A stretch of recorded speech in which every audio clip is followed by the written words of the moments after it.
If I could go back in time and tell my 18-year-old self how to invest with the same brokerage, with the same paycheck I had then, and rebuild my entire portfolio from scratch, probably wouldn't buy a single stock for the first 3 years. I just turned 25 now, and my investment portfolio just crossed $700,000 a couple months ago. And the biggest jumps in my portfolio, the biggest gains, didn't really come from a single stock like Tesla that I got lucky on. It really came from the boring stuff, the ETFs that I bought right when I first started investing and kind of completely forgot about. And this is because of compound interest, the eighth wonder of the world. That's the actual engine of my portfolio growth. And the way you tap into compound interest as an 18-year-old is way simpler than the internet thinks and wants you to believe. So today I'm going to give you the 2 ETF portfolios, the one that I would tell my younger sister, or I did tell my younger sister to run if she wanted to set it and forget it and just live her life, happily, but have her money grow. And the one I would actually run myself if I could rewind time. Both are real, both you can do to this day. And here's a little disclaimer, I'm not a financial advisor. Past performance does not indicate future performance. Please do your own due diligence. YouTube, don't take this down, please. And so here are really the 2 formats that actually work that I would actually recommend people who are first starting, who are beginners on investing, especially if in your early 20s. The rest is kind of just noise. They're kind of just like shiny object syndrome. Path A is the lazy one fund way. It's the total US stock market. You usually just buy one ETF. That's it. Buy forever, set it, forget, dollar cost average. You don't need to worry about it. Your money's working for you. Path B is my 50-30-20 splits. You have the foundation, you have a little growth tilt, and then you have a little money for fun and for extra growth as well. That's it. Super simple. You don't need a gazillion stocks. You don't need to be the best researcher, the best financial analyzer. You don't need to find the next Nvidia or anything like that. All you need to do is just have a simple strategy, stay consistent, and just worry about other things in your life that maybe have a higher ROI, like your job or maybe your happiness. All right, Path A, the super lazy ETF portfolio. This one's super simple. You really only need one total stock market index fund. For this case, I'm just gonna show VTI. You really just need that one, but there are a lot of other options that I'll show on screen that kind of do the same exact thing. But bam, that's the entire portfolio. When you put $100 into, let's just say VTI, your money's spread across every single investable company in the entire stock market. I'm talking about small caps, mid caps, large caps, thousands of different companies. So this is not a joke. That's literally it. That's all you have to do. You can just dollar cost average, $100 a week or whatever you can, and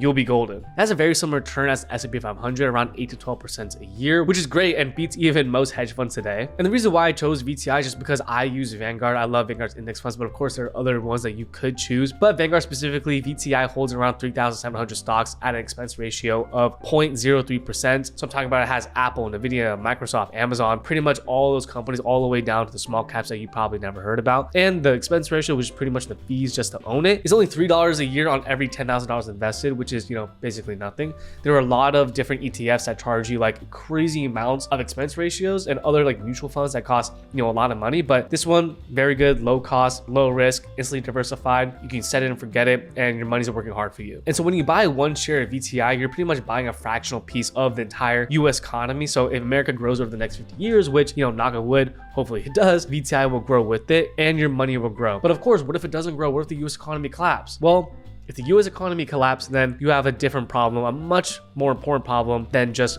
your stocks. You see the article by Morningstar, the long-term return data on the US total stock market, VTI's long run average is around 10% before inflation, around 7 to 8% after that. So that's kind of the benchmark that they try to go after. Now, again, this is like average and yearly. Sometimes it will do really, really bad. Sometimes it'll do really, really good. So that's just kind of on average throughout, that time. And so on $10,000 invested for 30 years with no further contributions, you end up with around $100,000. With $500 a month added on top of that, you end up with around $750,000. Now, this is just Path A. One fund, you set the recurring investments, walk away, the snowball starts to work for you, and you let compound interest do its job, and your money is working hard for you. Now, here's the honest trade-off with this path. You kind of give up the chance to like outperform or do better. And so you'll never really beat the market because you're trying to become the market, which is really good, right? This is like perfect for beginners, but this is really a trade-off. And honestly, this trade-off is fine for most people, and 90% of the people that are watching this should probably just do this until they get a little more acclimated and a little more experience and have a little more money in the stock market so they know what to do. Because the alternative of picking individual stocks is really what leads people to underperform. But again, it's really mainly because of the emotional aspects. People are kind of irrational emotional creatures. Me, myself, I made this mistakes countless times, and only now I'm looking at my portfolio and I kind of know what I'm doing a little bit better. Like, I don't really tend to freak out as much, but this came from years of investing, experience, and also watching my portfolio go down 30% and kind of not panicking, which a lot of people can't do. And so if you can't really stomach your portfolio, your entire net worth going down 20%, 30% in 1 month, then maybe this path is for you. And again, this is not financial advice. This is what I told my sister if you don't really want to think about it. But she's following Clea's footstep and she kind of wants to play around a little bit. So this is where path B comes in. Now, before we go into it, I kind of took down all the paths that I helped my sister invest her first $1,000 and created a free 5 steps to investing roadmap with it. It's the exact same thing that I told my sister. And again, it's 100% free. It's perfect for beginners who haven't started investing yet. So down below, link is in the description. All right, path V is the version that I would actually run myself if I were 18 today. And it's actually what my sister's doing right now. Slightly more aggressive, slightly more involved, but still kind of hands off. And what it is 50% of your entire portfolio. Let's just say you're investing, for math's sake, let's just say $100. 50% is going to go into VOO or any index fund that tracks the S&P 500. 30% is going to go into QQQM. Now this tracks the NASDAQ 100. NASDAQ 100 was a lot more growth and tech focused. And then 20%, this is where you're even becoming a little more risk and a little more involved. And it's going to be in some higher risk, high reward individual stocks. And so I know I just went by that really quick. Let's just go over what these ETFs are. VOO again tracks the S&P 500, which is 500 of the largest companies in the US stock market. The expense ratio is the same as VTI, which is 0.03%. And honestly, you could like interchange VOO with VTI. The returns are pretty much the same thing. It's really up to you. But if you're young, honestly, I do think that you should be a little more risk heavy just because you have a lot of time to make mistakes. And also you have a lot of time for that money to compound and grow. And also this, I told my sister, I want her to lose money. I want her to make mistakes now rather than later because she's not risking, tens of thousands of dollars. She's risking like $1,000, which if she loses right now, yeah, it will suck. But those lessons are priceless. And I'd rather her, again, have those losses now rather than later when she's like 25 or 30 and she actually is playing around with adult money. All right, QQQM, as I mentioned, tracks the NASDAQ 100. It's the 100 largest non-financial NASDAQ stocks. And it has an expense ratio of 0.15%, which is a little higher, but has been performing really well, even outperforming S&P 500, VOO some years. And it's heavily weighted towards tech companies like Apple, Microsoft, Nvidia, Amazon, Google, Meta. And it's basically full-on tech and innovation tilt. And the reason why I want QQQM and not QQQ, it's pretty much the same. It's literally the same thing, just a lower expense ratio designed for buy and hold investors. Pretty much the same thing created by the same people. QQM just has a cheaper version. That's pretty much it. But there is a caveat to having VOO and QQQM since it is very tech heavy. When tech inevitably drops, your portfolio is going to feel it a lot. I felt this a lot this year during like April or even like right now where my portfolio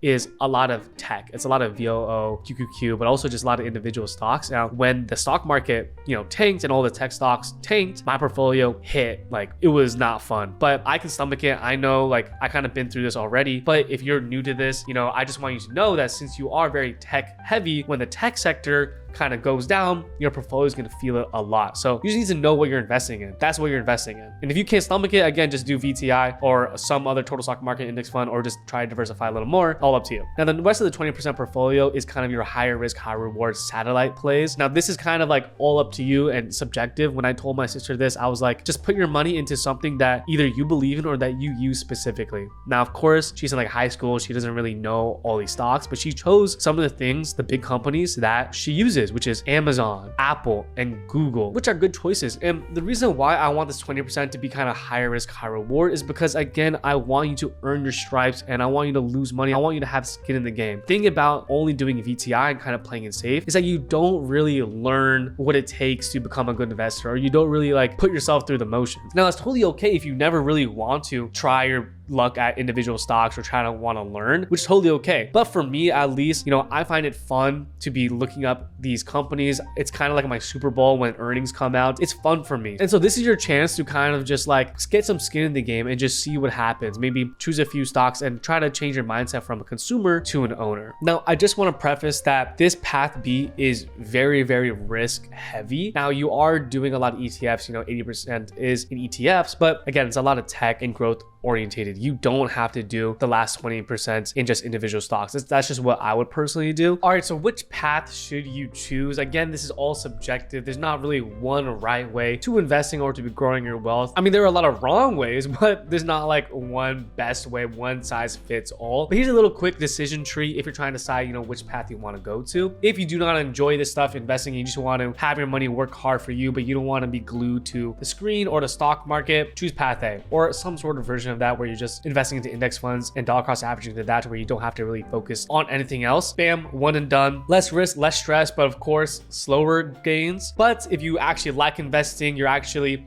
enjoy looking up all the financials, you enjoy learning about the companies, you enjoy looking at the stock market, maybe you check out once a quarter, you can stomach a 30% drawdown, then maybe path B. But if you're not sure, if you don't really want to be thinking about this, you don't know what you want to do, maybe you'll change your mind, just start off with path A. It's never a black or white thing. You can always start investing into other things. You can always start investing into individual stocks. You can always go into path B. It's really up to you. Like for me, when I first started, I started off pretty much day trading and picking individual stocks, lost a bunch of money. Then I really went to path A, just invested into VTSAX, which is just like a mutual fund version of VTI. I wish I just did VTI, but that's what I did back in the day. And I kind of just let it ride. And then once I hit $100,000 in straight index funds, into straight VTSAX, that's when I started investing into individual stocks. And remember, most of my gains have came from just the ETFs. And the individual stocks, I can't even tell you how many mornings I woke up seeing my portfolio down and just went right to bed back depressed. So it's really up to you. It's how much you can stomach, how much you want to do. And here's what I would tell you, looking back right now from 25, knowing what I know now, I know that path B is the one I would run just because it would get my little feet wet and I would learn a lot more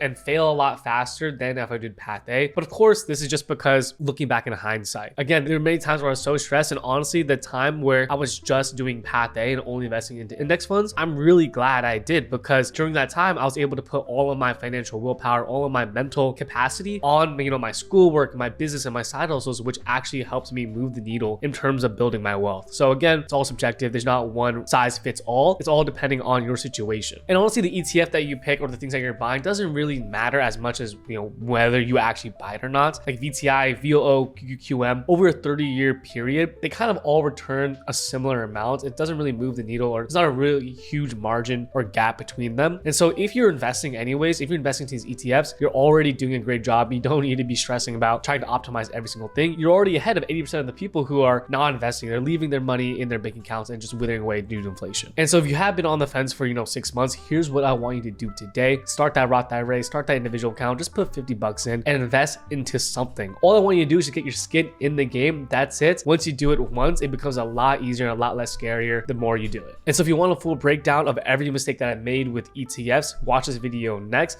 And if you like to enjoy this video, please like and subscribe. And of course, till next time.